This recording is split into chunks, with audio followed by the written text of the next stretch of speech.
it's really hard to keep like a single train of thought during Gemini season and to finish a sentence and to even make any coherent sense, I've found. How about you?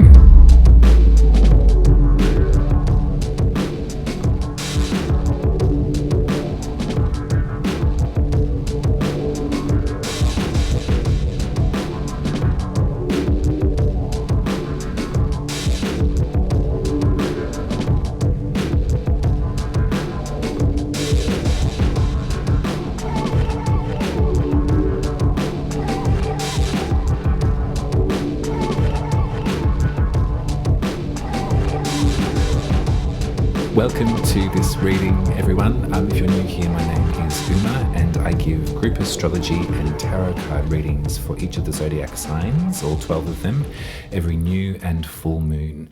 We're talking about the Gemini new moon this time around. That's happening really soon, this Tuesday, I think tomorrow, the 27th of May at 2 minutes past 1 p.m. if you're in southern Australia with me.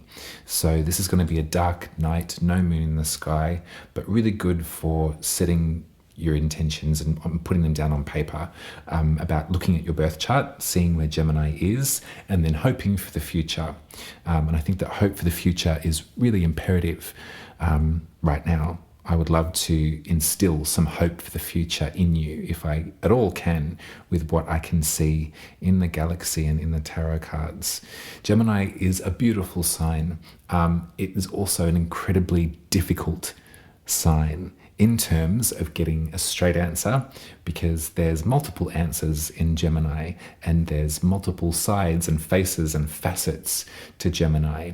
Traditionally, Gemini is represented by the twins, the two halves of the same whole, the split in perception, but the conversation occurring at all times, incessantly, forever. Gemini is an air sign, so we're thinking about the way that we're actually thinking about the way that we think. We're thinking about our mentality, our intellect, our ideas, our rumination. And so sometimes Gemini can be a really exhausting sign for themselves, because there is that internal dialogue rolling over incessantly at all times, depending on what part of the season it is. But some Geminis find themselves waking up already mid-conversation in their mind with themselves, analysing all angles, or maybe even ruminating about the possibilities of what wasn't said, what we wished we'd said, what didn't happen. Gemini can be really cruel to themselves too. We know that there's a lovely relationship between siblings and sisters and that kind of thing, but there can also be a really, really, really sharp turn in those relationships too. There's a split in the ways in which Gemini speaks to themselves. They can be really hot, they can be really cold, they can be really loving, they can be really cruel. And it just depends on who is showing up, who's the one taking precedence, making the most room for themselves in there. If you can do that, if you can figure out what side of that coin is shouting, the best way to soothe that is the antithesis. So if it's the cruel-natured one who is being incredibly vindictive and nasty to you in your brain, then it's time for the pragmatic, soothing, responsible, kind and patient twin to show up. I don't know if you've had to practice patience with yourself. I have to do it all the flippin' time. I have a Gemini moon, so some of this analysis is kind of personal. Hopefully it can help you in your own discovery of Gemini too. A moon sign has it directly related to my body, where it came from, what it needs. And so I've come to realize that my body needs to talk it through. I need to hold less in the vault, in the chamber, although privacy is a great thing, but when it comes to an emotional response or a difficulty accessing an emotional response, best bet for me is to talk it through, to externalize rather than internalize everything. I think across the board, Geminis could do with that advice to externalize rather than internalize. On the flip side of that, though, there's always a flip side with Gemini, and that's split. Some Geminis externalize everything and keep very little to themselves, whether that be their opinions or their hunches as well. So you can see that it's always a push and a pull with Gemini. There's always a this or a that. Sometimes there's beautiful cohesion. Sometimes there's beautiful recognition too. In one form of astrology, it's called the esoteric school of astrology. It's a theory. I read lots of books. I like a lot of that philosophy. But there is a beautiful way that Gemini can be representative of a loving relationship. There's a mantra for Gemini, which is, I see my other self. And in the waning of that self, I grow and glow. So you can see that there is an acknowledgement of split, of duality, of, oh, it's this, oh, it's that. But then as one wanes, one rises. The glyph of Gemini, there's a beautiful astrologer called Alan Oken who's written a beautiful description of the glyph. And it could be two convex mirrors facing one another, and light and love bouncing off. That's the two lines that connect those two concaves. So if you're a Gemini, you probably recognize that shape that I'm trying to draw with all of my hands. But that's the idea from Alan Oken, is it could be light and love bouncing off the two mirrors. Relationships are mirrors across the board. You know, sometimes behavior from the person in front of us that infuriates us is such a mirror to parts of ourselves. Sometimes the beauty that we see in the eyes of the other, hopefully we can acknowledge exists within us too. In the tarot, it's the Lover's card that belongs to Gemini. So there's another texture or explanation to Gemini really wanting to cohere, wanting to couple, wanting to find understanding and empathy and togetherness in the arms and eyes of somebody else. There is not... Geminis are better in the company of other people too. They really enjoy being around others. So that's something as well that we can sort of add into this description. In that esoteric philosophy, Venus plays a very important role in Gemini's life. So there is that sort of unity that comes with awake and patient and available Gemini. Now for us, let's get back to basics. We're looking at, well, I'm actually looking at a period of about 12 months that's about to come to a close on June the 10th, actually. So just a week or so after this lunation, this moon, the planet Jupiter is going to leave Gemini and enter into the sign Cancer. So since May 25th of last year, we've been contending with the planet Jupiter in Gemini. Now Jupiter loves a party, loves to grow, loves to help, loves to offer folks faith and a guiding light, you know, wants to expand everything that it comes across and encourage. Jupiter in its size, that giant gaseous planet that looks like it's made of wood, that huge, beautiful, beautiful bright star in our sky, wants to bring good fortune and good faith. Each of the planets has somewhere where they behave really, really well, where they really, really work to their best effect, where the quality of the sign, the personality of the sign really works with the personality of the planet.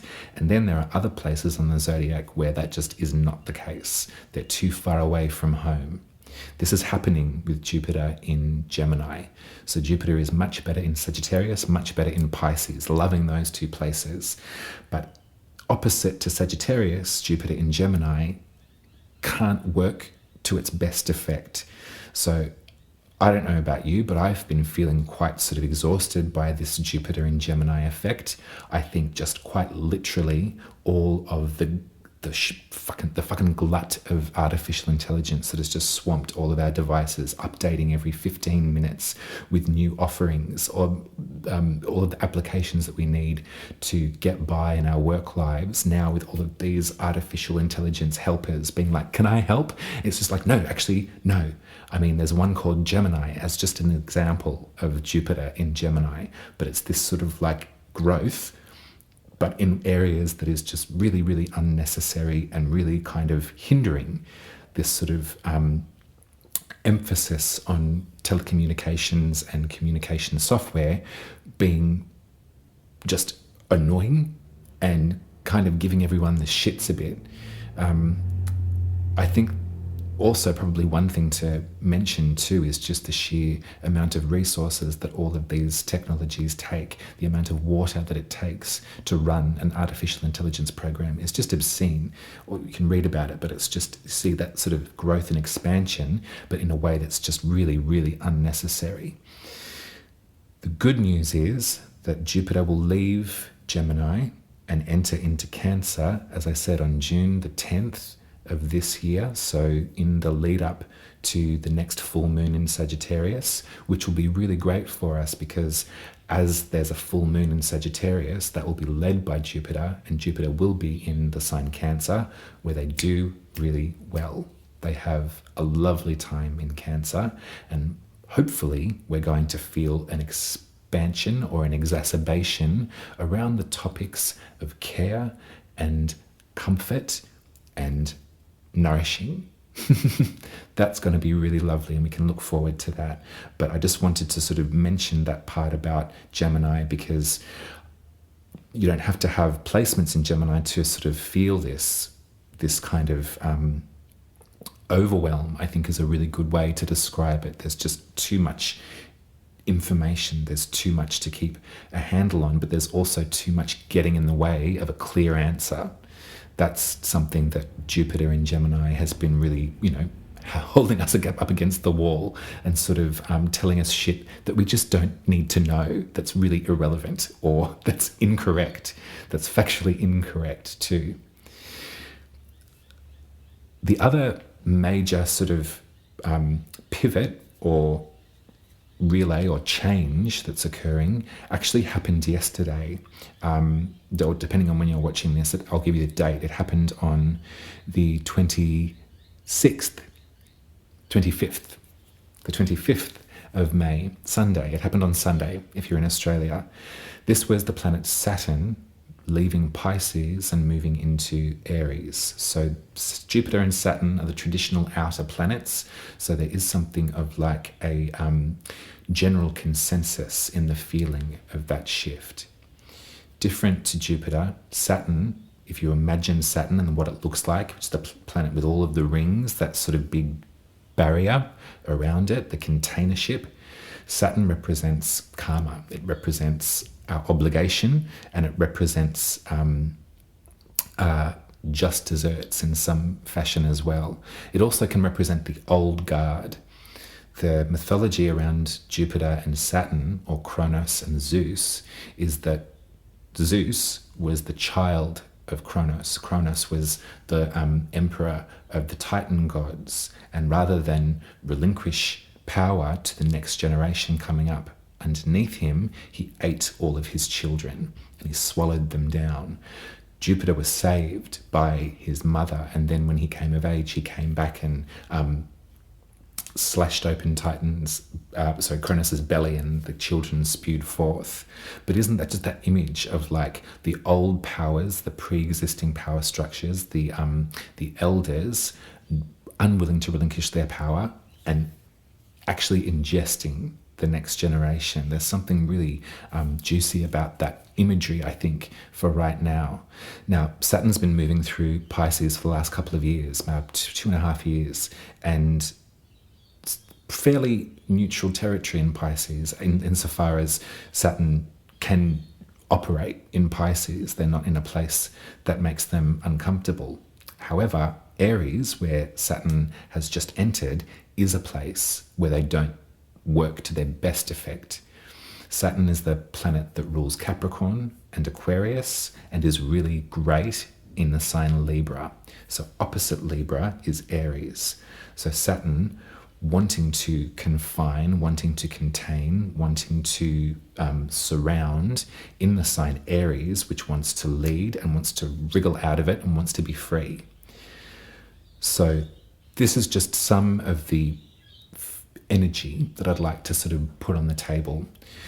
We've been in a moment, a 10-year moment of Jupiter and Saturn in a square, so a right angle, which speaks to absolute pressure and congestion and conflict.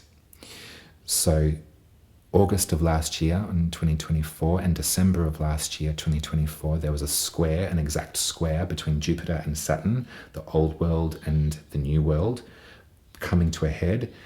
And there's going to be a third in that round. So this is happening, the square is happening on June the 16th. So I won't talk about it too much in this reading because I will definitely want to get stuck into it at the Sagittarius full moon 2 weeks from now. So we'll get into that, but I just wanted to sort of mention that now insofar as Jupiter, expansive growth, faith and hope and potential harmony, entering into a sign where they do really great after a long drudge through a very uncomfortable terrain.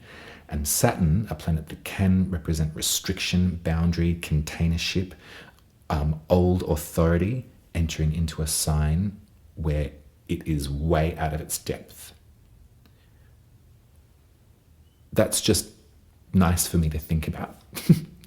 And maybe it might be nice for you to think about as well. If you have been feeling restricted or contained or frightened or scared or worried, if you have been feeling subjugated by the old systems, and let's face it, like who flippin' isn't at the moment?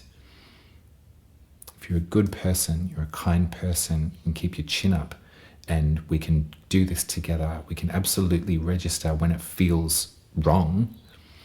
And I think as this sort of shift around the zodiac continues to happen, I think we're going to be braver to use our democratic privileges and speak up about it.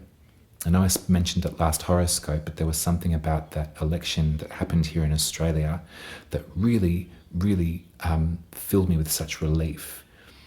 This idea of fascist propaganda being laughed at. In fact, individuals were laughed out of Parliament because they attempted to use these same tactics that seem to be so popular the world over.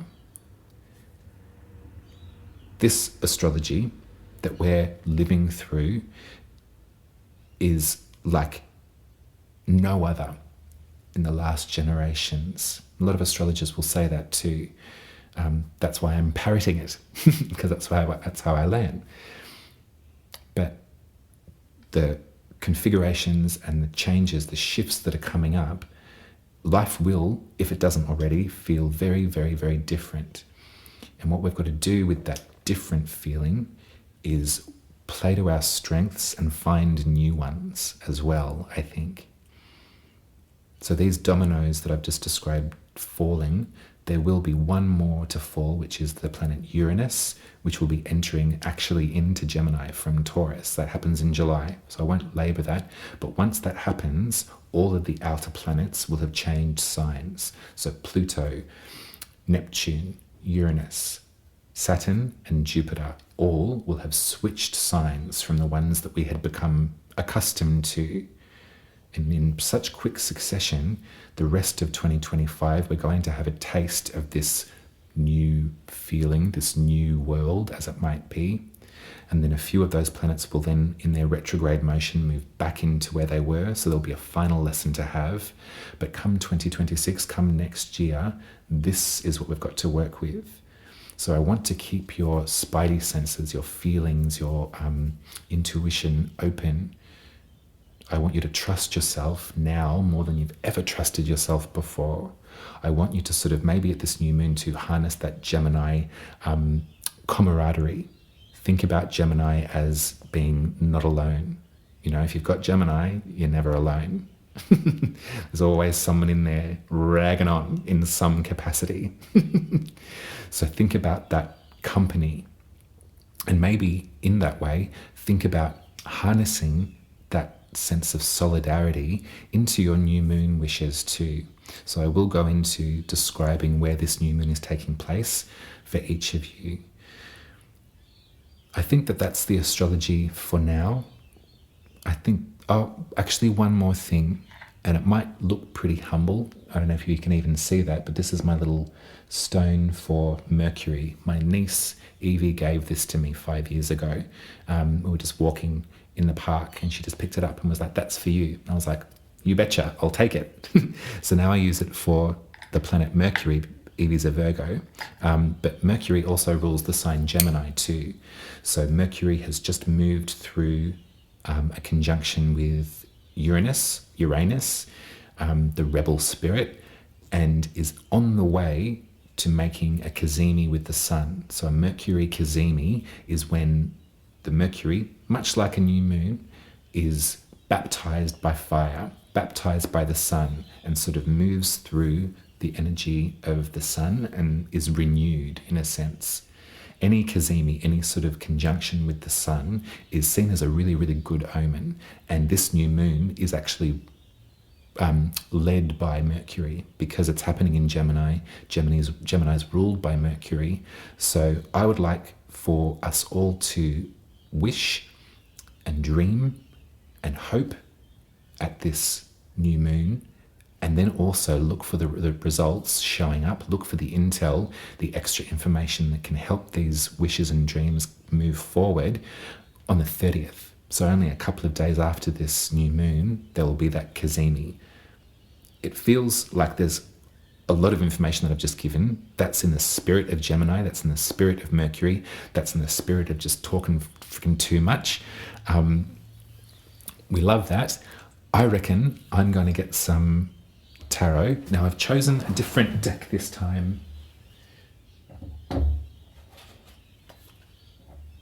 I've got the Murder of Crows tarot here by Corrado Roy as the artist, and it's a really beautiful deck, but it is a lot there's a sincerity to this deck, I'll put it that way, that really, really shows up in mysterious ways. So hopefully the images of the cards come through clear enough in this video. If you're watching on a computer, it's probably better to watch these on a computer, but if you're on your phone, just listen, it's okay. But we're going to pull 12 cards again, and I wanted you to, this time, lock in with me. Oh, good morning. I don't know if you can hear that, that's the birds. So pretty where I live. There's just so much calm and so much peace, but so much music in the morning. The birds really do just wake us all up in such a beautiful way.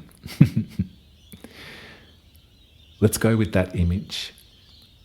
Close your eyes if you want to. And I want you to imagine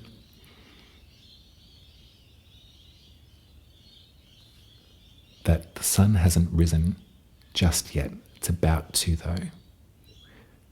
We've gotten up really early together and we've gone for a mini bushwalk. We're walking through the scrub and we can smell the eucalyptus from the leaves around us. And there's a faint sort of hint of smoke on the air. Beautiful. It's as if there's someone's built a little fire, or the embers of a fire from the night before are just settling. But that gentle waft of smoke mixing in with the eucalyptus is sort of waking us up. It's like an espresso shot with no coffee. And we can't really see very much. Our eyes are just sort of, they've adjusted to the dark. But we're just waiting for that glint of sunshine to crest over that horizon. But we've come down to the bush together. But we've come to find something. We've come to find the connector point between the two of us. Does it come from our belly button? Does it come from our eye contact? Does it come from the sound of my voice into your ears? There's parts of yourself that are expressed through looking at me. And there are parts of you that are expressed through me looking at you. I can see the clarity in your eyes. I can see the clarity of your skin. I can see the warm glow that sort of halos your hair. You look really beautiful this morning. You look really fresh. You look really awake. You look really strong. You look really healthy. And you look really ready.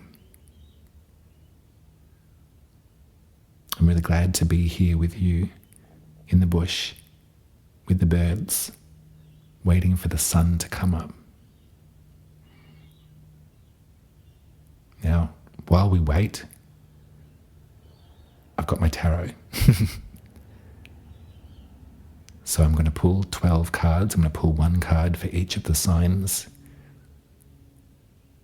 And what I'd like you to do is count down with me from 12 to 1.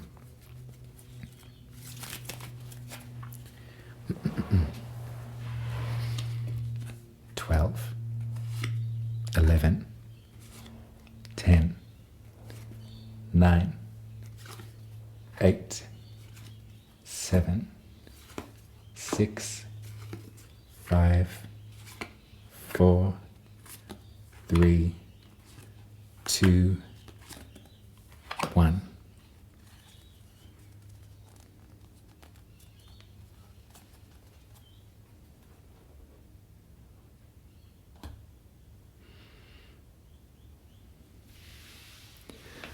All right, we're going to start with Gemini.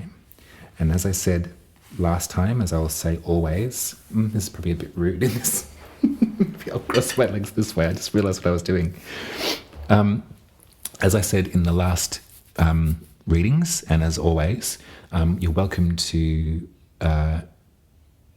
watch just your sun sign or your moon sign, your rising sign, all three if you wanted to. The astrology that I talk about, if I need to, with these readings, will mainly be to do with your rising sign because the houses are in correlation with that. But if you've got the time, just stick around and hear what's going on in everyone else's life. But it's up to you, so I'll leave that with you to decide. I hope you're feeling fresh. I hope you're feeling awake. I hope that you're feeling beautiful. I hope that you're feeling connected, and I hope that we can sort of move through this next bit together. So I'm going to start with Gemini, and we'll go from there.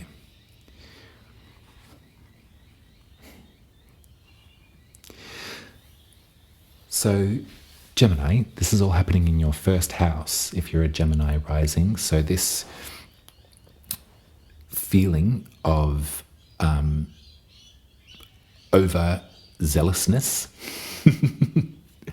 or this kind of stoppy, starty, sounds like a good thing, am I onto a good thing? Shit, no, maybe I'm not.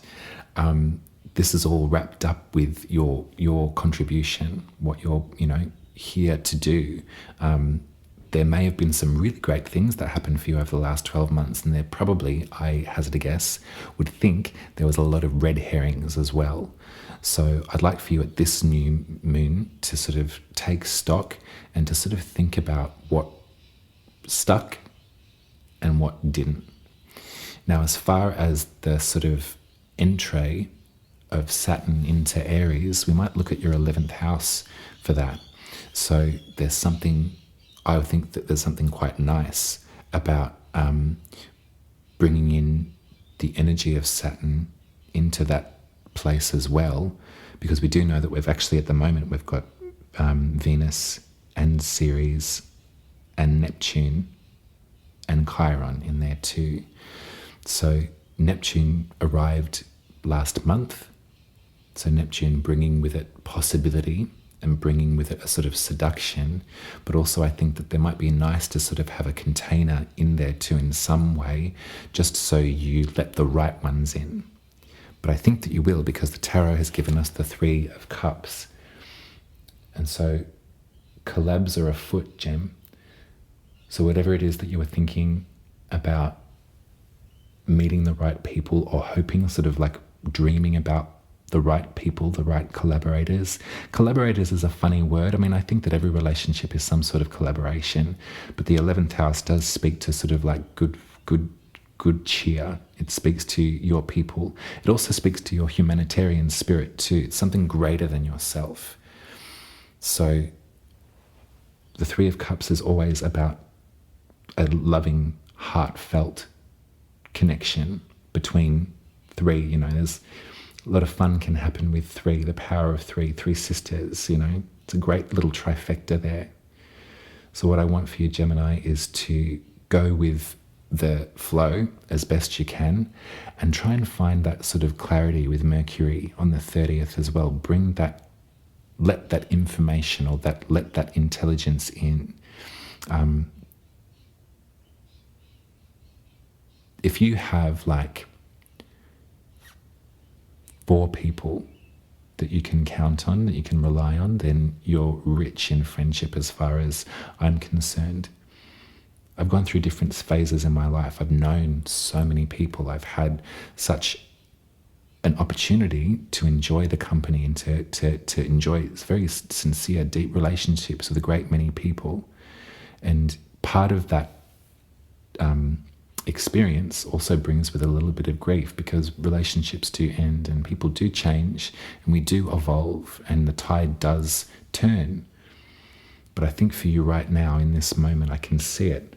I can see you sort of hoping and wishing to bump into, to connect with the right ones, maybe with that sort of overexertion from Jupiter. There's been a couple of false starts. But include your sense of kinship in your new moon dreams. The first house is about the self, the soul's rising intention, your next development. But I think that your next development is going to include a lot of tender loving care, sharing a cup of love with more than one. And it looks really beautiful. So enjoy that, babe. All right.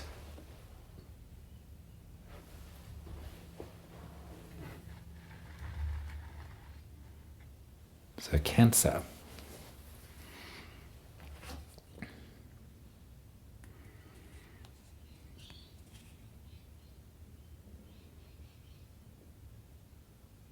I'm going to describe someone to you, Cancer. They're incredibly capable. This person has skills in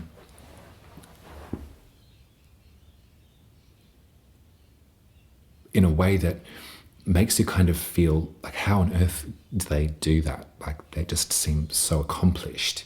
This person can work with their hands in a really, really proficient, really reliable, what's the word I'm looking for? Like precise way. And they've got a lot of great experience and a lot of sort of comfort and wealth to support them as well. And I would probably say to do with their great tactility, with their great ability to work with their hands. Now, looking at your birth chart, if you're a Cancer rising, this new moon's playing out in the 12th house, which is kind of a hidden area of your chart. It's the house of pre-birth. It's what your soul was doing before it incarnated into this round around the zodiac. And looking at Aries, where Saturn and this boundary, this containership is coming forth, this is the 10th. This is very public. This is how you're publicly perceived in this life, Cancer. I think that your skills are coming into fruition, and I think that your perhaps maybe anxiety around having enough or being self-sufficient, being abundant. I mean, that's a word that's sort of used quite a lot in this sort of work. But, I think that it's nice to sort of have a sense of having enough and having, growth and having security and having a sense of like safety because of the work that you've put in, because of all that you've been working towards. Now, when I was describing that person, I kind of felt you kind of shirk away from identifying with that. And the court cards can represent someone in our environment too. But I think that just looking at this astrology, if you're a Cancer rising, the new moon is occurring in somewhere very, very, very private. It's where you can ask what you are too afraid to ask anybody. It's also where you've had experience in times gone by, maybe not in this life, so maybe in, as I said, in different journeys in this galaxy. This feels like there's support here for you. If you can't see yourself in this Queen of Pentacles character, then there definitely is one sort of sitting on your shoulder, ready to sort of crack the whip when it comes to your public-facing self, what you're putting out there, what you're going to be presenting in time. Remember that Saturn has just entered in here along with Neptune. So there is, there's a lot of magic that's occurring in that place for you, and there will be for the next few years. It's nice to have that whip cracked because it's nice to stick to task when we feel that we're onto something. So many projects that I've started and stopped and started and stopped. And I sometimes really enjoy the sternness of Saturn too, because it brings everything together and it doesn't let you get away with what perhaps you used to get away with. I'll do it tomorrow. Oh, I'm not good enough. Oh, people like me don't really have... we don't do that. I reckon if you're going to use this seed, as a new moon always is, in somewhere so private and so unspeakable, maybe you can do some work with excavating some further help, some further resourcefulness from this Queen of Pentacles. Maybe if that's not you, then there's something around you that is egging you on and waiting for you to take yourself seriously. We are every sign. We are every tarot card. So yeah, better work, babe. All right, Leo.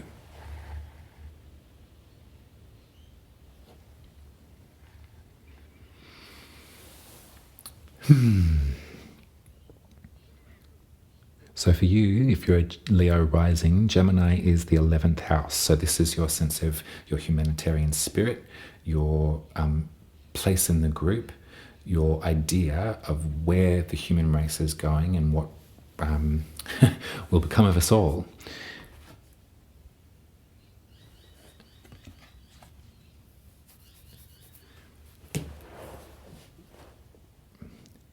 And it kind of feels, Leo, that you're unsure that if you've got the stuff to keep it going.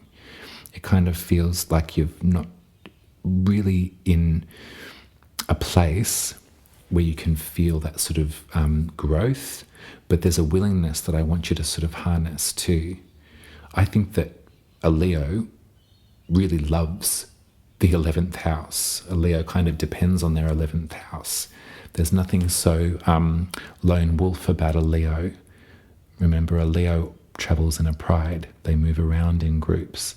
And so when it comes to making or thinking about the 11th house, making a wish there, You are worth it, babe. And what feels sort of humble and small right now will grow. It really, really will. I promise you that. If you're in your mind, if you're wanting to... Look, I'll just say it because the astrology is sort of pointing that way. If you're on some sort of like journey, or you're wanting to take some sort of step into something a bit spiritual, then I think that you can probably harness the energy of Saturn and that container and that rule book over the next few years to make it happen for yourself. There's a lot of us that are sort of wanting to recommit to something that looks like faith, that looks like hope. And I like that there has been some false starts in your sense of friendship and sense of belonging in a group. And I also like that there's going to be some rules set out for you if you're going to do this thing, so you can take it seriously. I understand the humble nature of this Two of Pentacles might make you feel at times like a clown and like that you're cheap to run and that's as far as it'll go, and like, oh look, don't take it too seriously. I'll just, I'll put my 2 cents in, but that's about it. But also can make you feel kind of separate from something that does feel kind of big, that does feel sort of more like a pilgrimage, or like a greater journey on, a spiritual path. I know that Leos like to get it right the first time, and they like to excel. So if you're feeling that you're not excelling at the moment, then use this new moon to bring it in, call in some communities, some friends that are going to support you in this new journey, that are going to take you seriously and are actually talking your language, and understand that we all start at the 2. We all start with nothing. Like, if you don't know, that's okay. It's because you've not been told. That's what learning is. So don't throw it all in the bin. Keep going. And remember that 2 is more than none. 2 can be... 2 can be grown.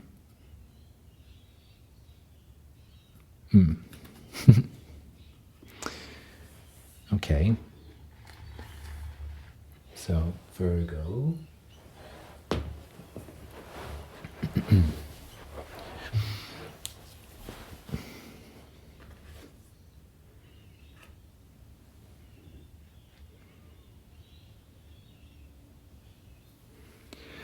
So if you're a Virgo rising, this new moon's happening in your 10th house, which is the most public, visible part of your chart. It's where you're perceived. It's where other people can really see you. There's no hiding in the 10th house. It can really be related to your career, if you have one, if that's of interest to you. But definitely the way that the side of you, if we're speaking in Gemini terms, the face of you that is outward focused. And so all of that activity, that sort of exaggeration or exacerbation of Jupiter, sort of like batting the light above your head, and the kind of frustration about that too. I think in the next couple of months, you're really going to feel a bit of a relief from that. And hopefully there's been some hooks that you've been able to hang on to. Hopefully not all of it was for naught, Virgo. I think there might have been some things in there that could really work for you. And then by the 30th, there's going to be a real point of light, a real sort of more direct focus. So let's have a look at this. You've got the Empress. And when I think about the Empress, I think about like the mother. mommy. It's the mommy card of the tarot. I think about someone who is really, really they're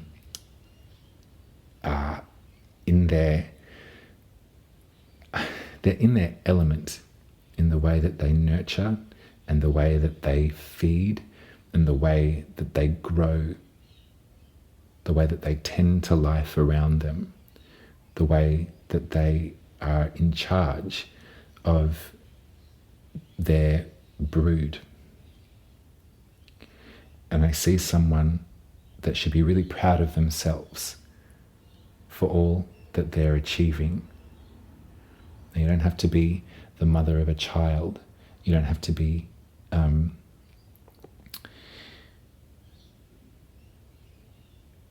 in any way sort of like parentally inclined. But we all owe a sort of certain responsibility to living things around us, to take care of them and to nurture them, to contribute to the growth.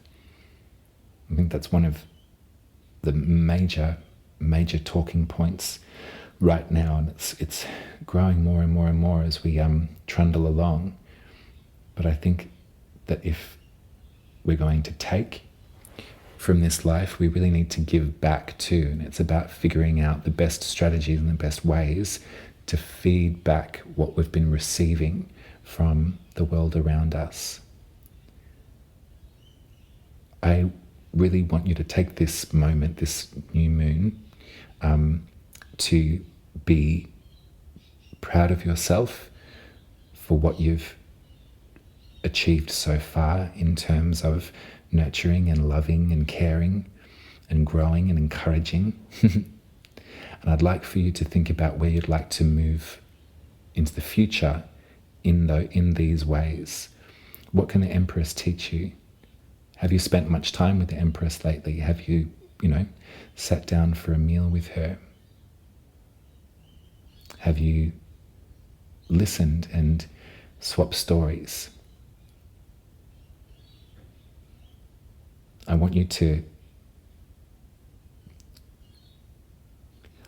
see yourself in the Empress. Imagine that this is some sort of mirror for you. That this is me. And aren't I beautiful?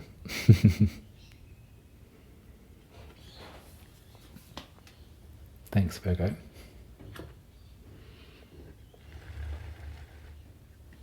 Right, Libra.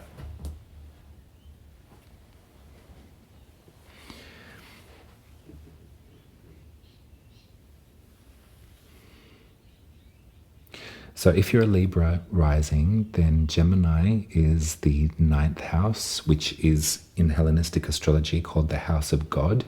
So it's about a grand sort of spiritual quest. It's about a very public, very loud, very noble quest in some capacity. It's about what you're putting out there on a globe that has global reach. It's about where you're going across the seas. The word pilgrimage is really great for the 9th house, I would say. And it's looking like there's been a couple of crossed wires over the last 12 months. There's been a couple of things perhaps that you've been attempting to learn or attempting to go and seek out, attempting to go journeying towards. Some of them haven't worked. Some of them have been, totally the wrong idea, and you've been barking up the wrong tree. But as I said before, Mercury is coming around and is going to make clarity, getting some sincere clarity around what it is that you want and where it is that you're going. I think that this is actually going to be a really beautiful time for you, Libra, and thinking about this, all of this is occurring in a beautiful trine, a beautiful like line of support with your rising sign too, with your 1st house. So it feels like there's a clearing after some sort of excitable, giddy, confusing possibility I've been doing a lot of exciting, giddy, confusing, possible thinking about journeying in my own ninth house. So I'm not a Libra rising, but I can identify you in the beginning stages of these ideas. It's sort of like, right, I want to go here. I want to travel here. I need to meet this person. I need to learn this language. I need to do everything that I can to make sure that it happens. And then the overwhelm can set in because you're like, well, that list is way too long and I'm incapable. Don't let that side of the Gemini-ness infiltrate. Play it cool, relax into the idea that you don't have to do anything. Jupiter's out of there soon enough and Mercury's coming on around the bend. So let's have a look at your tarot and see. So you've got the 8 of Cups for the tarot card. So I think that's tarot's agreeing with me, which is gorgeous. But there's that sense of sort of abandoning everything in the 8 of Cups. In some ways, to look at the 8 of Cups, you can see that someone has left all of the possibility or all of the work that they had done in stacking together all of these cups, all of these, potential, reservoirs of knowledge, of love, of connection, all of these emotional lessons. They've left them and they're moving along. That's one way to read the 8 of Cups, but another one is to think about the idea of there being one missing. That a stack of 9 actually has far greater symmetry and looks far more beautiful. And the quest has begun. And this person is going out to go and fetch the missing cup and to bring it back. I think that that's a great analogy for this journey into the 9th house. And I'm not sure, I can imagine, probably with all of those eclipses in Libra and in Aries over the past years, that, hopeful journey is probably the last thing on your mind because you've been doing everything that you can to sort of hold it together in the here and now. But thinking about all of that and thinking about the idea that Saturn has just entered into Aries, so that is your 7th house of your relationships, there is a boundary against the other, not against, but encapsulating the other in order for you to refocus what it is that you do want. And I think that this spiritual pilgrimage, for want of a better word, is the right thing for you at this juncture. And I think that this new moon in Gemini is going to be really potent for you if you just ask for it, if you just say it, if you write it down. And as I said before, everything starts from nothing. It might be crazy for you to even conceive, but you've conceived it. If what I'm saying to you is something that's twigging, you've already had the idea. Now it's time to write it down. Too many times we can sort of stop ourselves, we can cut ourselves off at the knee because we're sort of like, oh, I could never. No, but it's impossible. People like me don't do that. That's crazy. I think it's time for you to take a chance, Libra. And I think the first step in taking that chance is just by admitting to yourself that you want it in the first place. And then once you've admitted it, see what happens.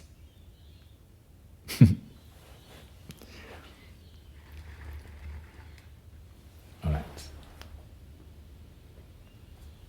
Scorpio. Darling. Okay. I love you, my Scorpio. And just from these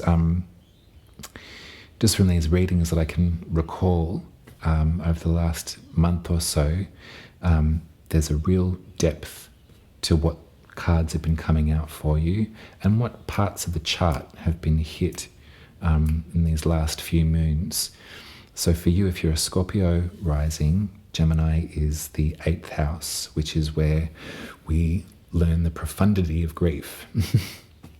It's where our resources and the resources of others are interwoven together, and where we have to learn to say goodbye.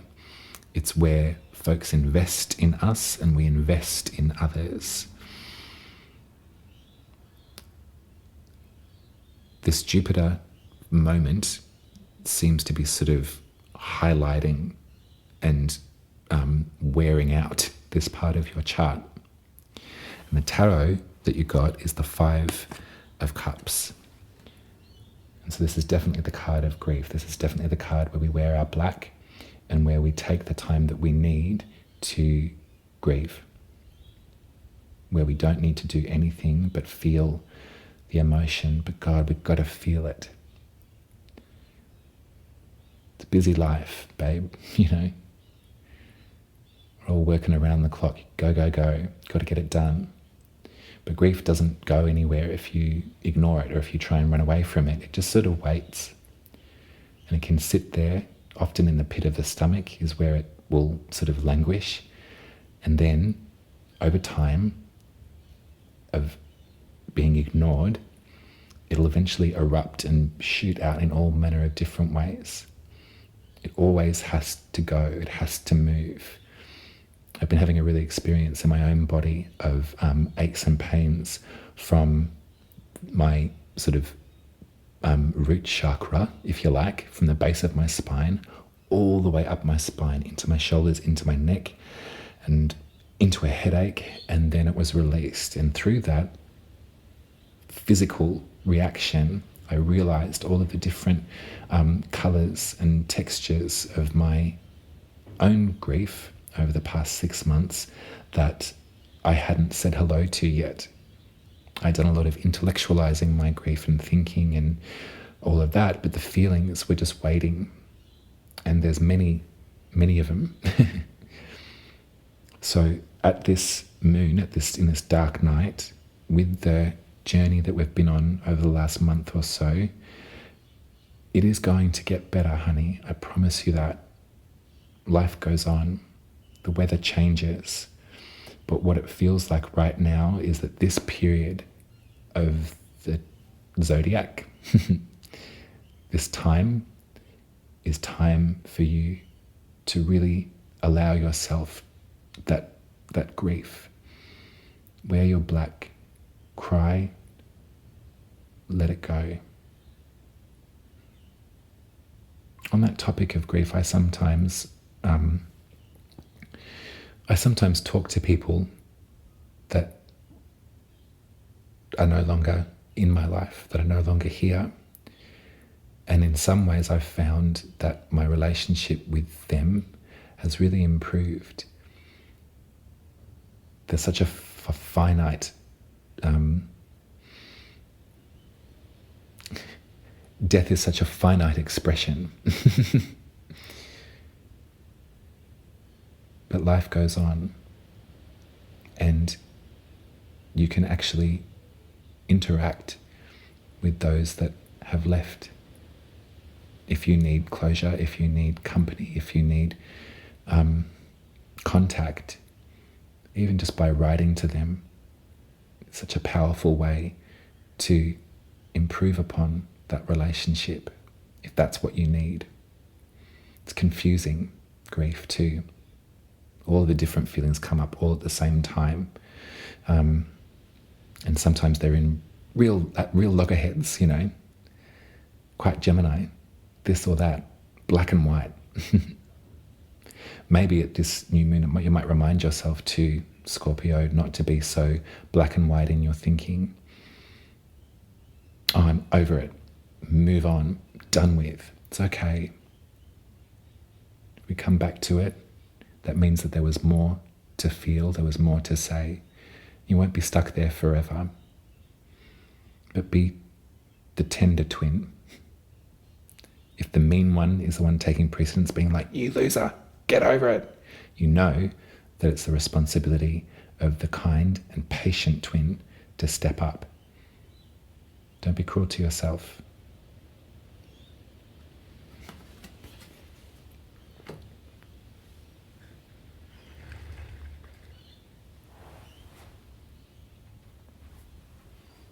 Sagittarius.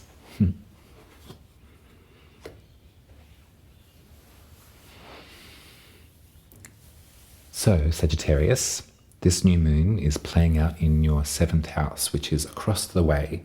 The 1st house in Sagittarius is the self. The 7th house in Gemini is the other. What a beautiful place to have all of that lover's imagery, all of that sort of refracting light and love and seeing into the eyes of another and seeing yourself and them gazing at you and seeing themselves and unity and connection and understanding and recognition. I think that that's really lovely. And maybe over the past 12 months, over the past year, there has been waves of activity in that space for you. Perhaps there's been some really trippy moments where you've felt really connected either to, tried and true loves, or there's just been an influx of new opportunity for you in terms of your friendships, your romantic relationships, even your working relationships. Wherever you share intimacy, this is what I'm talking about. And this is what the 7th house is really talking about. How do you relate to others? It feels pretty dizzy in there. The new moon, beautiful time to call it in, to wish for what you hope to see have happened there, and also that lovely experience of Mercury coming in with the correct answer rather than perhaps the fluff and the embellishments that Jupiter's been sort of playing with. And I'm sure there's been some really nice stuff in there as well, but it's okay if it's been on for young and old and you've needed to take a breath and to figure it out. But for your tarot, you've got the Queen of Cups.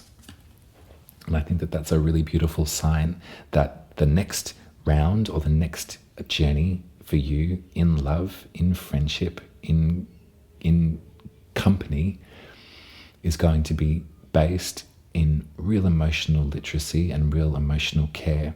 And there's going to be a great sort of cohesion for you with the other in the ways that you approach relationships. Your sincerity will be matched, your investment will be matched through and through. And the Queen of Cups really knows that there's, a relationship is like an artichoke, many, many, many layered, and it takes a skilled hand in order to peel off each of those layers and to gut it in the heart.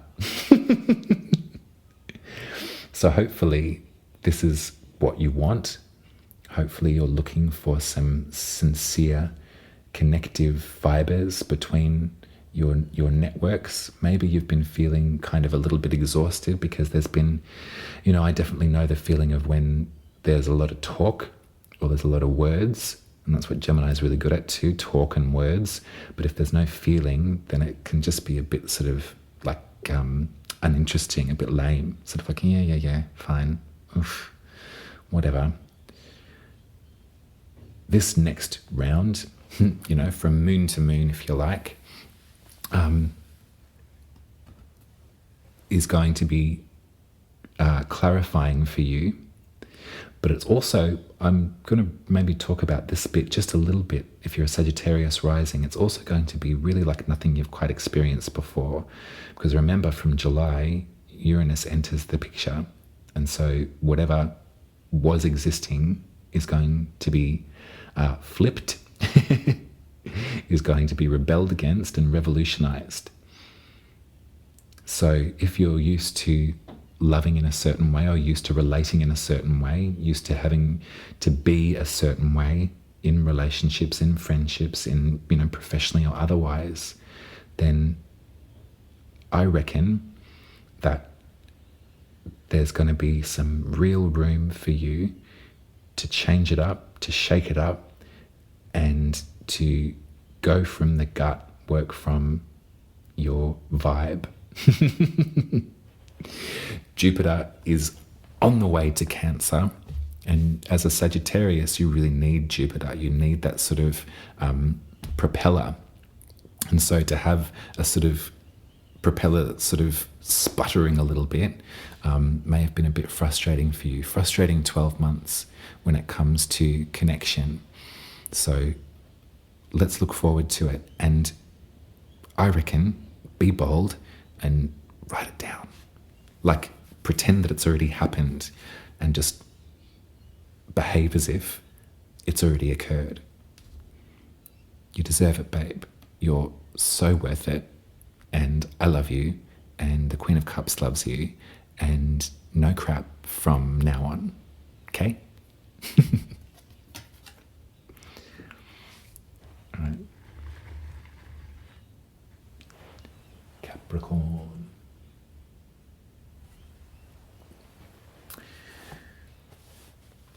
So looking at this chart, if you're a Capricorn rising, then Gemini sits in the very sort of sober, straight up repetition of the 6th house. So this is a place where we must, rather than we'd like to, or wouldn't that be fun? Oh, great, amazing. This is we must. The 6th house is where we show up in our lives, non-negotiable. This is just what needs to happen.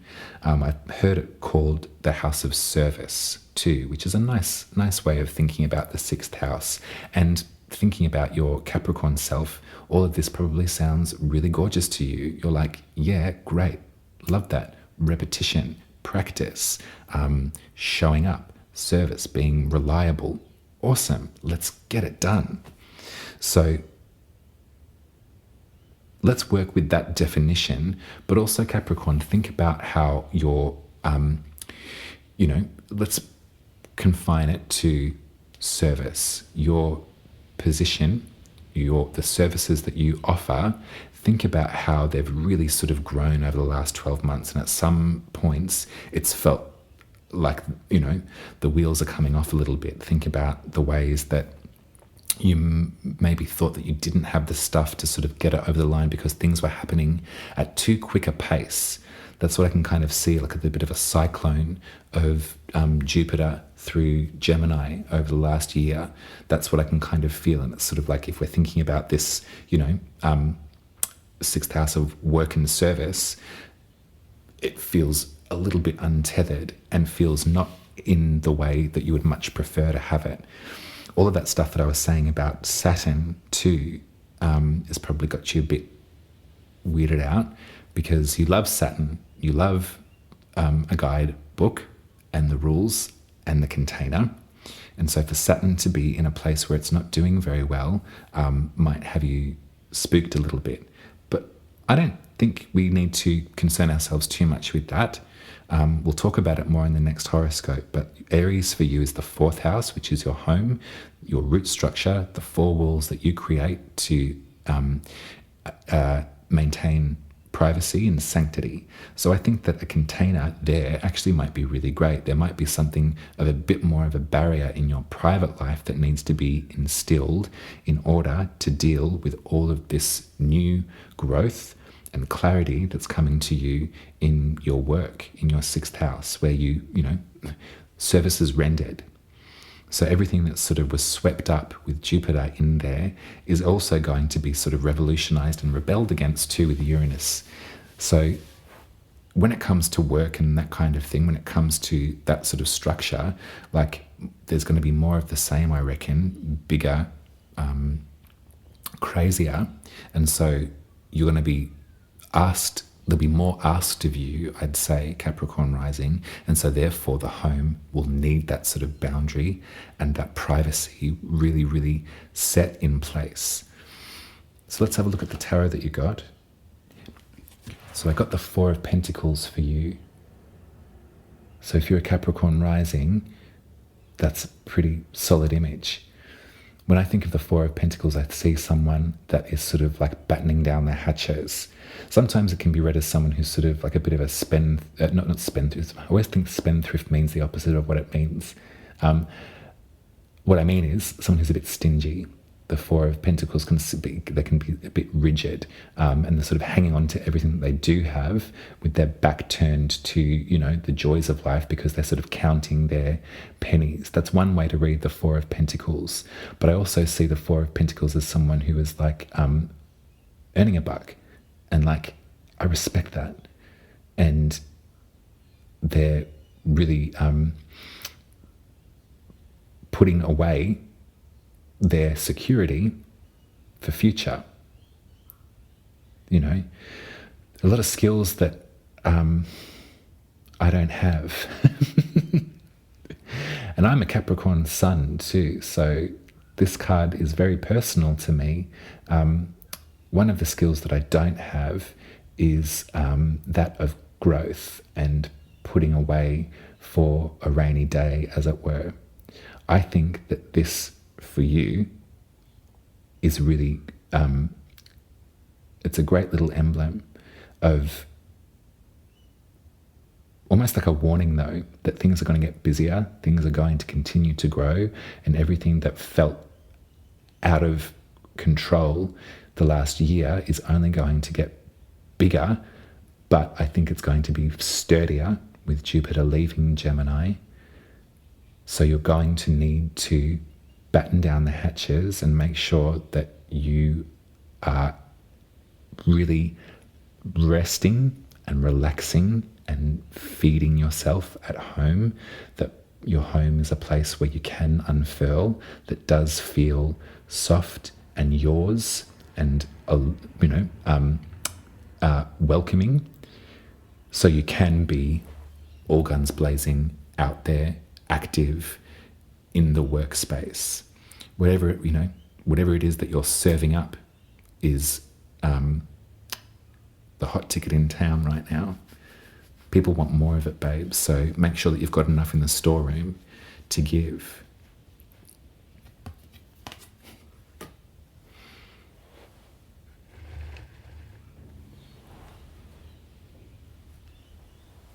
Aquarius.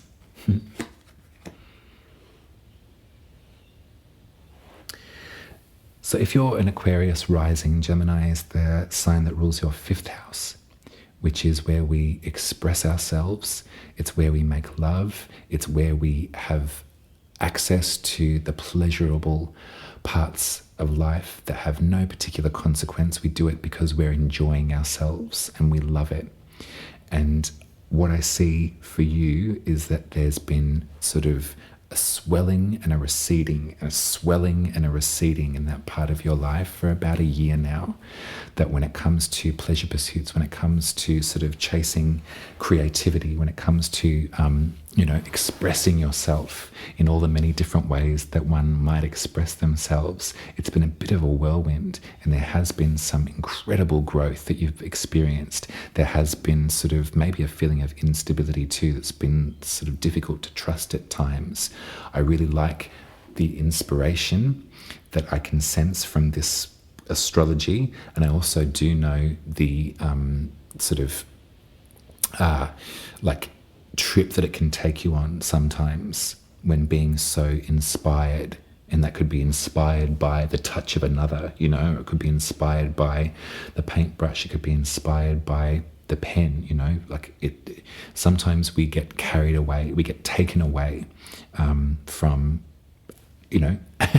ourselves, because we're so wrapped up in it. A new moon is a time to sow a seed, a time to ask for something.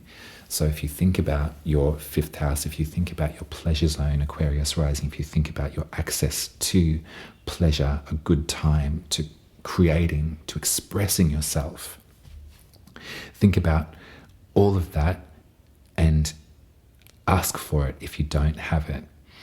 What I want you to do is keep your ear out for on the 30th of May for the extra bit of info that you needed to clarify or to confirm, because looking at your tarot, you've got the 6 of Swords, and this is an Aquarian card, so this is something that you're quite good at. The 6 of Swords speaks about an absolute necessity to wall up and to self-protect and to leave, to move on, to journey away. And so I'm kind of sort of stunned that this is the card that came out for us to speak about such a sort of effervescent, beautiful, hopeful place.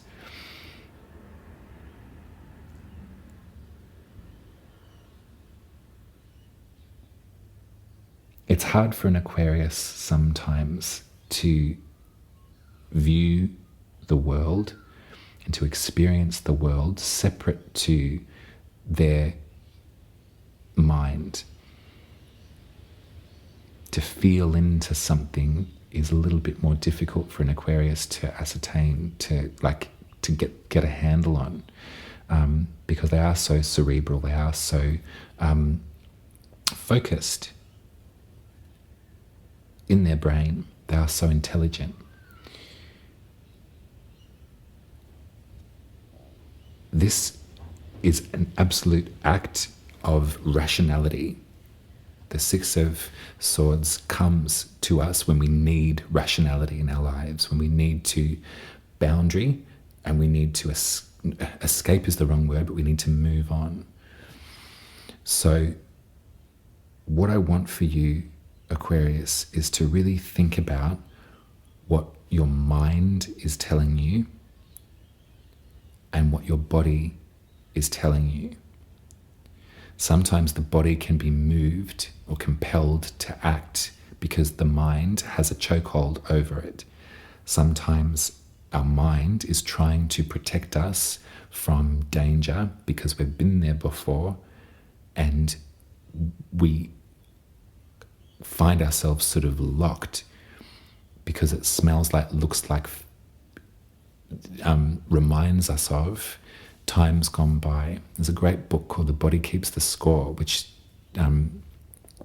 speaks about what I'm trying to babble out much clearer and more eloquent than I can. All I'll say is, if you're finding it difficult to access your creative self, your pleasure zone, if you're finding it difficult to either trust or to feel anything at all, what I'd love for you to do, Aquarius, is to sort of try and find techniques that can bring you back into your physical self, into your physical body, and climb down from the mind that seems and feels like that it's trapped you in. If you have smelled a rat and you are absolutely in the wrong place and you need to leave, then this is telling a very different story altogether. This is saying, go. But all I'll do is ask you to figure out the difference, to figure out if it's action stations, right, I need to leave, or I'm hyperventilating, I'm having a panic attack. This intellectually seems like the past to me, and I can't get past that physical reaction to my past. I love you very much, and I support you in whatever it is that is going on. I do know that when the time comes and we've got to leg it, we've got to leg it. I also know and have had experience in being in a situation that was not like the past. However, my mind could not tell me otherwise. And my body was reacting as if it were the past, and it just wasn't. And I regret that. It's just a question. It's what Gemini does, just asks. So I hope you're doing okay. And I love and support you, babe.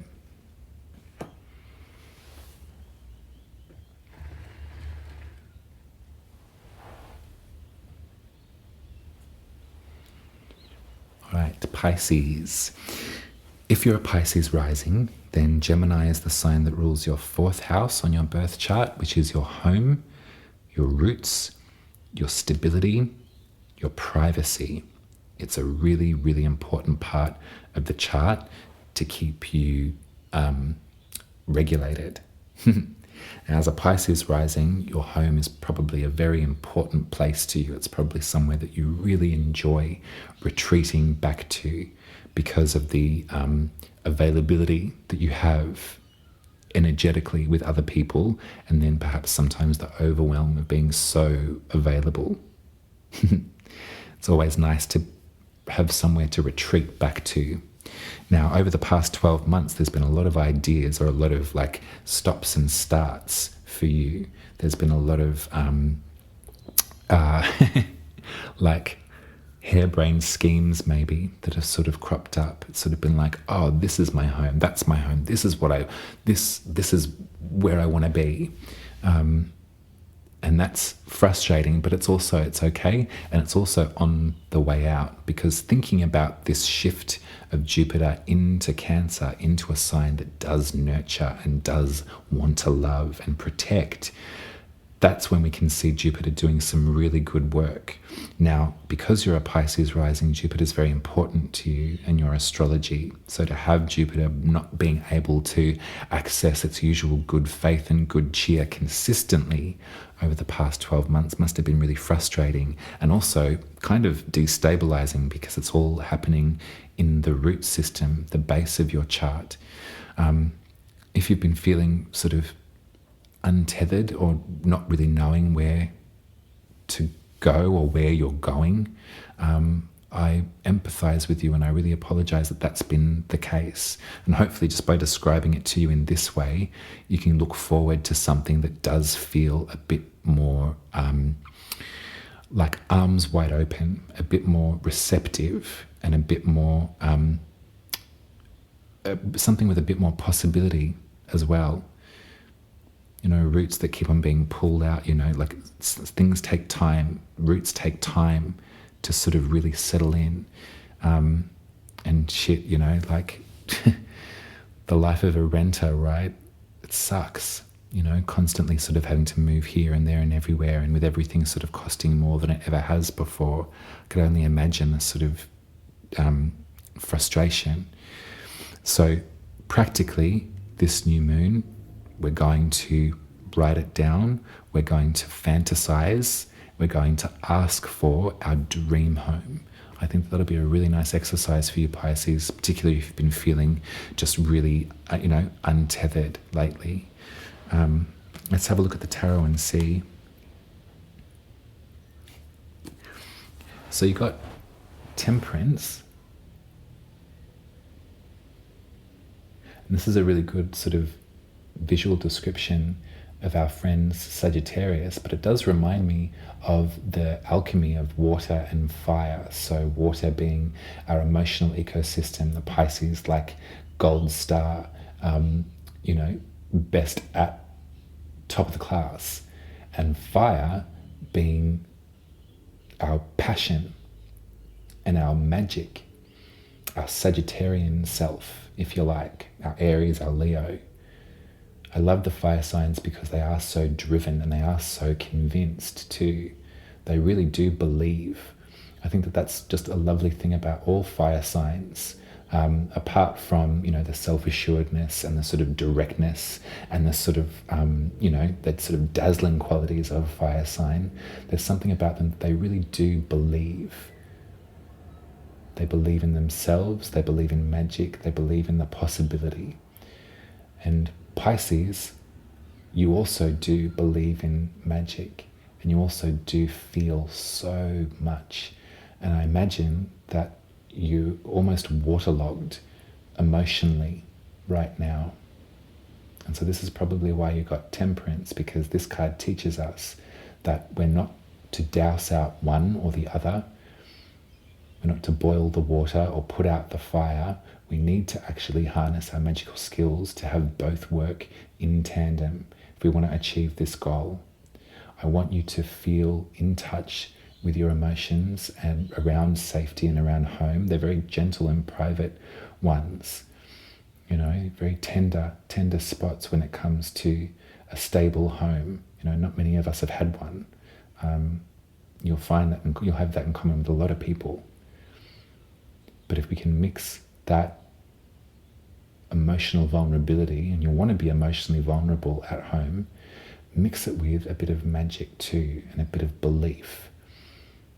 When you're writing down your dream home, make sure that it's a place where you can create magic, where you can create passionate excitement, creative, artistic, wonderful worlds.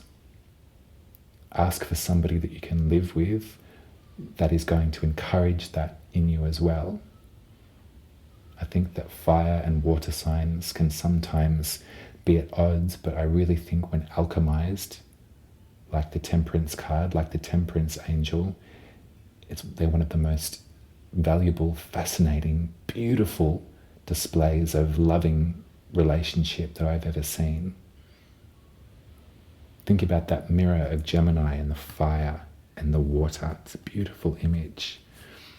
Wherever you go next, wherever you end up next, Pisces, I want to make sure that you can be yourself at all hours of the day, and make sure that you are open and receptive to the needs of the other person too. You're welcome here on this planet, in this town, in this existence.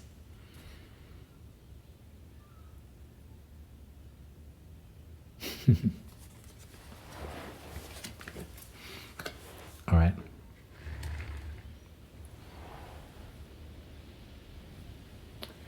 Aries. Now, we'll talk more in time about this sort of Saturnian presence.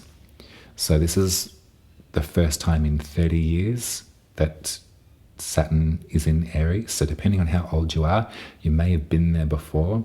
This may be your first time.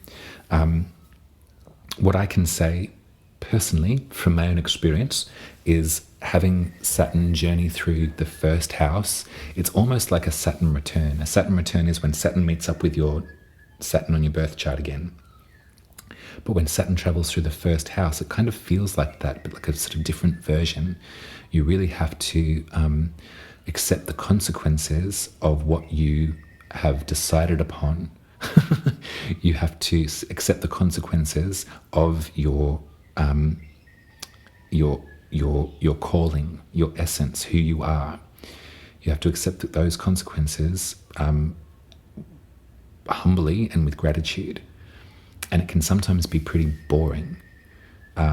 So I just wanted to flag that for you. If you're an Aries rising, this isn't to say the next few years are going to be boring, but there's definitely going to be a different sort of colour or a sobering quality to the next few years for you.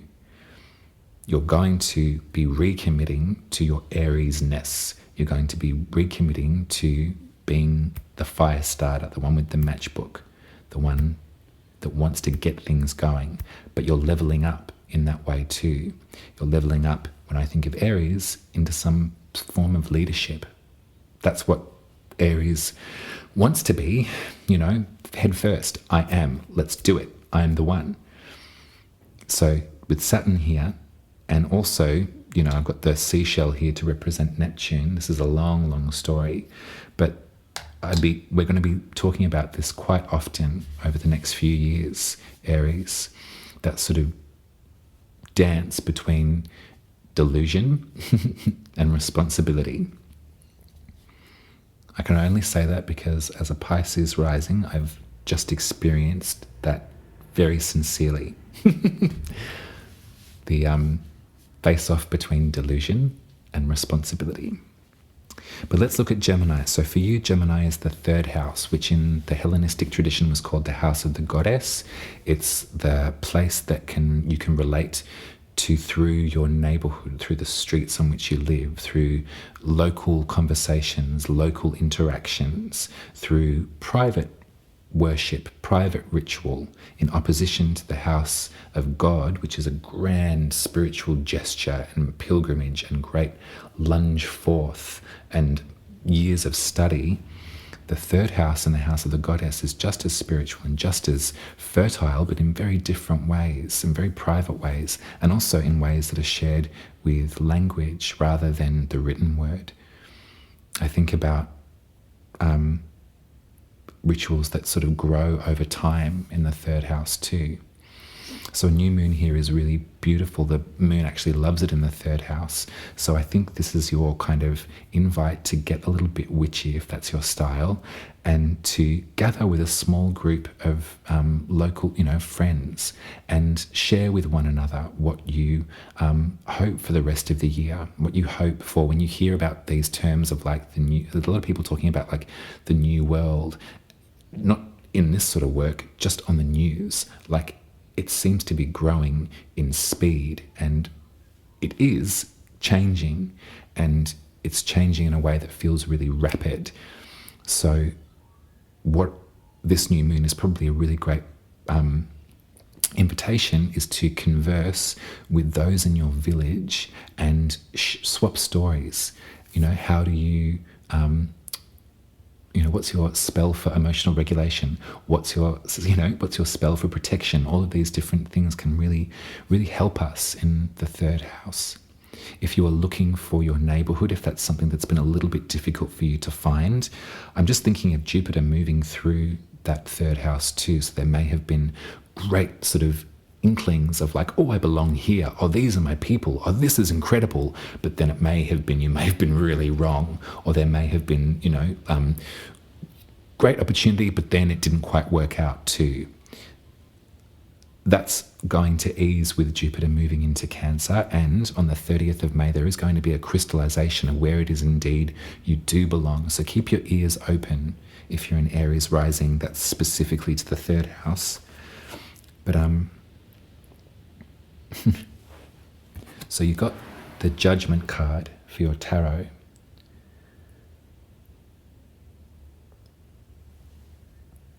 Who are you? And how are you going to prove yourself as being one of the best Aries out there? What does being an Aries mean to you? And what, at the end of it all, do you wish to have accomplished? I was thinking about this. I think about it sort of quite often. And I think that I'm redefining my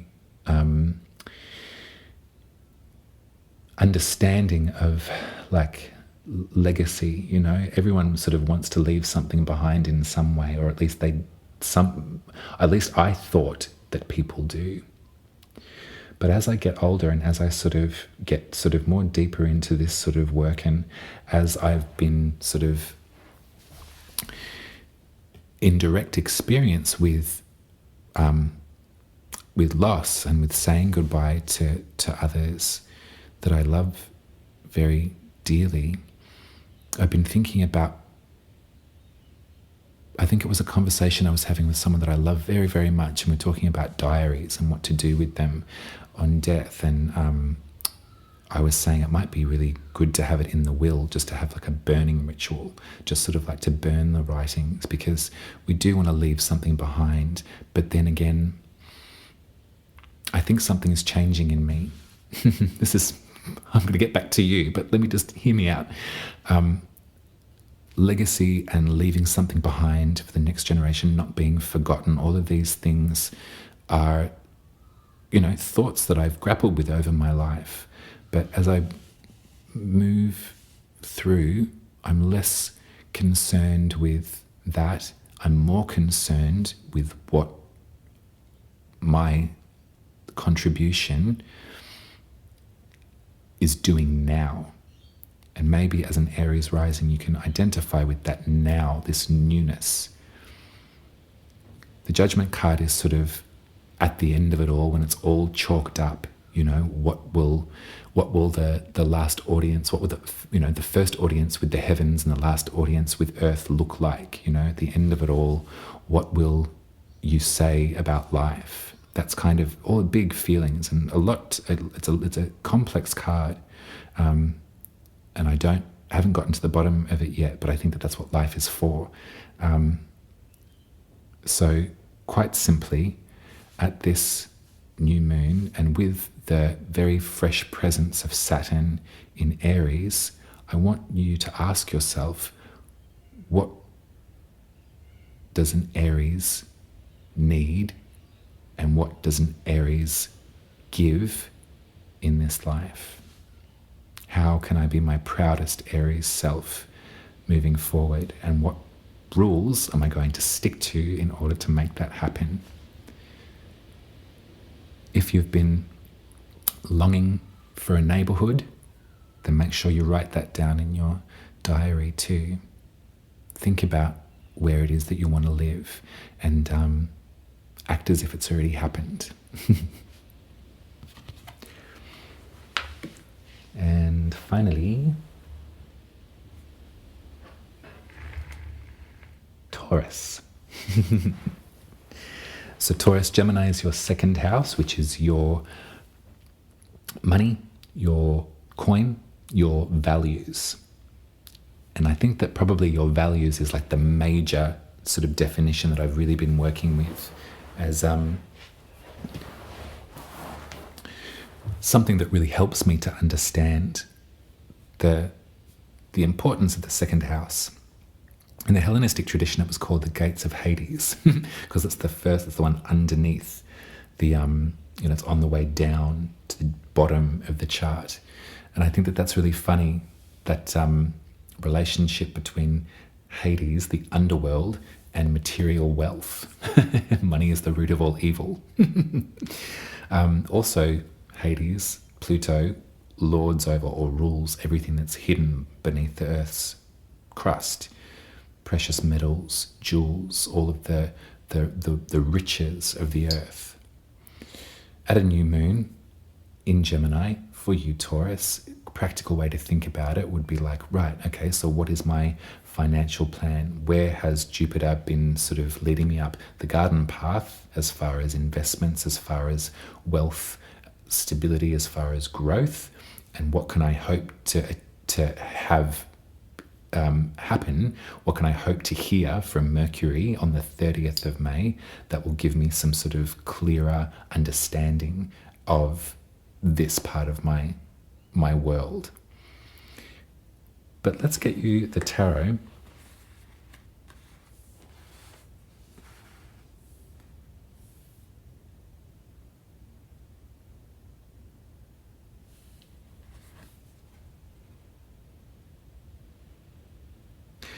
I got the Four of Cups, Taurus. And I confused myself a little bit because there's so many cups. I just realized there's so many cups on the table here. It does feel strange to talk about something as frivolous as like finance at a time like this, doesn't it? I don't know if that's what you feel. A lot of people don't feel this way, but I have been finding it very difficult to sort of toe the line and to keep that sort of healthy boundary safe between my own life and the greater context of what we're living through, the world's health right now.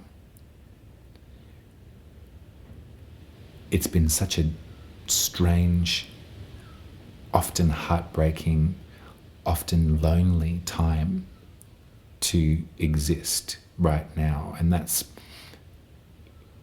not everybody's experience.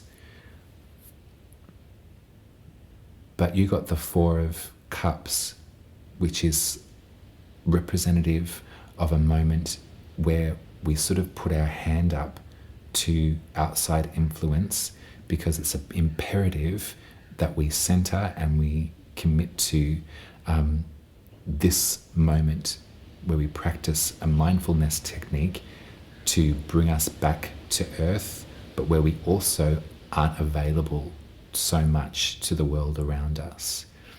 And so when thinking about sort of finances and all the different ways to read Gemini in the second house and a new moon, and about financial matters, business partnerships, conversations around money and sort of cohabitating spaces, all these sorts of things.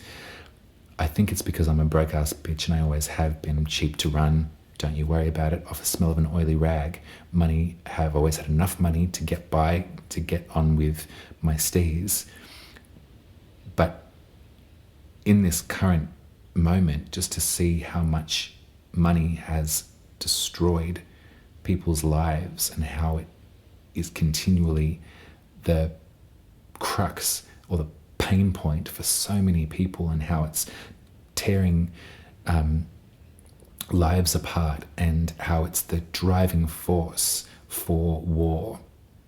The greed of the people in power at present, and the pompousness, and the way that the system is structured, that working class people are scrabbling around, having to work twice, 3, 4 times as hard for the bare minimum, just makes it a really difficult part of the astrology to talk about.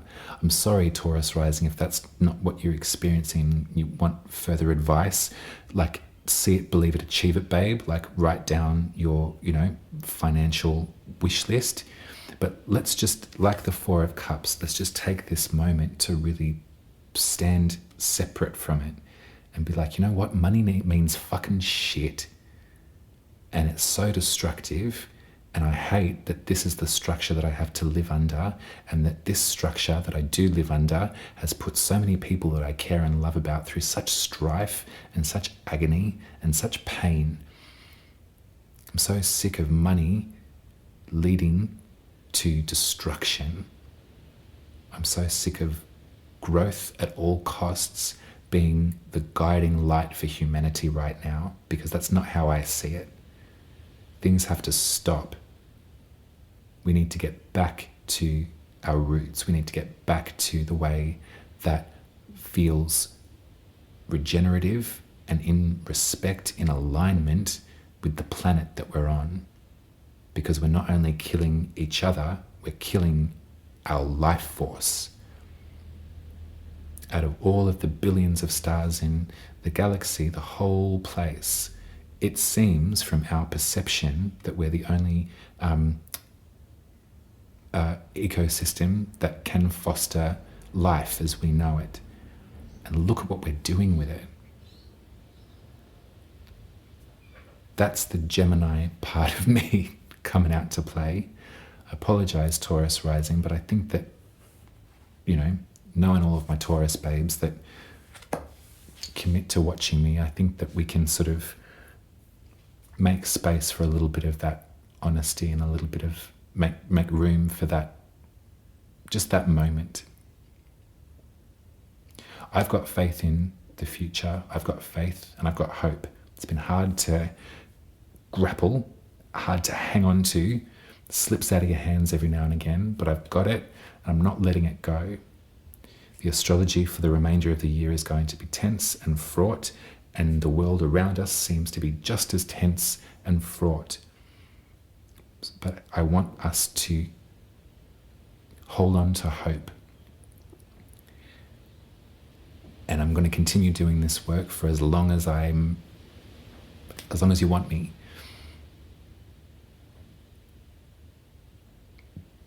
We're going to get through this. I don't know what it's going to look like on the other side.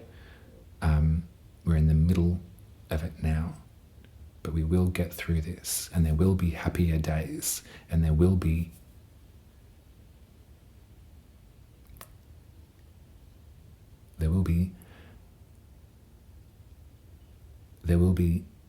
love in our hearts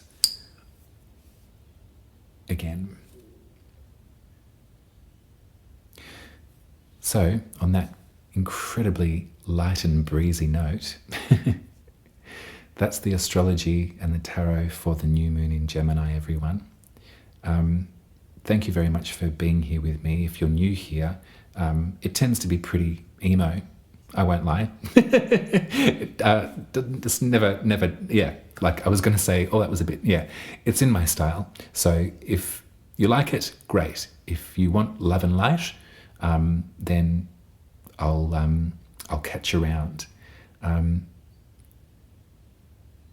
This work has given me such great sort of context for my own life, and it's given me great tools to manage and to cope when the noise of my mind gets really intense. And I think that living through this period of history has its effect on our ability to regulate, because the emblems of big business, big tech, Inc. wants us to be ingesting their media at all times, and they're profiting off our fear and our terror. It's all got to stop. I'm one little sissy on YouTube, but holding hands with you psychically, energetically, Gemini, face to face, it makes me feel less helpless and less powerless. And so hopefully, just by me really inarticulately saying it, I can provide that comfort for you too. The sun's come up. I don't know if you can hear the birds, but in Australia here, the sun has definitely come up. So I should get out of here and whack this thing on the internet. If you'd like to support my work, you can send me some tip money via PayPal at my handle UmaRubyTarot. You can subscribe to my channel for $10 a month. I can't promise you anything extra, but you get 2 horoscopes a month, so there you go. And if you'd like me to read your birth chart, I'll make you a drawing similar to my board here, and I will read your astrology and your birth tarot cards to you via Zoom. Pick a spirit reading if you'd like, and if you'd like a reading you've not had one before. I think I've lost all words now. I'm so sorry. I'm going to wrap it up. I'll be with you in 2 weeks for the Sagittarius full moon. Until then, peace out. I love you very much. Hang on to hope, hang on to faith, hang on to love.